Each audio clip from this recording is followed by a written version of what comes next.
গতকালকে বিকেলবেলা আমরা একটি আহ, নেশা বিরোধী অভিযান চালাই আমাদের এখানে চারিপাড়া এলাকাতে সচিন্দ্রনাল নামে একটা জায়গা আছে।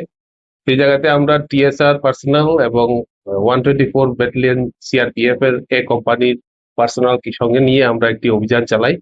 এবং সেই অভিযান বলে আমরা একজন মোস্ট ওয়ান্টেড একজন ড্রাগ কারবারি, যে সেলার এখানে লোকেটি সেল করে, সেই ব্যক্তিকে আমরা গ্রেপ্তার করতে সক্ষম হই। এবং তার কাছ থেকে আমরা 20 গ্রাম হিরোইন প্লাস ইয়াবা ট্যাবলেট কিছু পাওয়া যায়, এগুলি আমরা সিজ করি। আজকে ওকে আমরা আদালতে প্রডিউস করছি রিমান্ড প্রিয়ার সহ।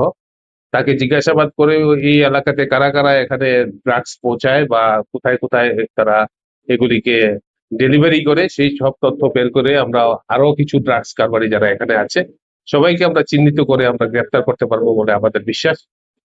সেই সঙ্গে আমরা যারা যত সিকিউরিটি এজেন্সি আছে সবাই আমরা একত্রিত হয়ে একটা কোঅর্ডিনেট ওয়েতে আমরা এখানে নেশা বিরোধী অভিযানে আমরা প্রতিনিয়ত আমরা এখানে অভিযান চালিয়ে যাব। আমরা এই এলাকাতে যেখানে যেখানে আমাদের ড্রাগসের খবর আসছে আমরা প্রতিনিয়ত অভিযান চলবে। ওর বিরুদ্ধে কি আগে কোনো মামলা ছিল? হ্যাঁ, ও আগেও এখানে ড্রাগসের কেসই ছিল, ওয়ান্টেড ছিল এবং গ্রেপ্তারও হয়েছিল।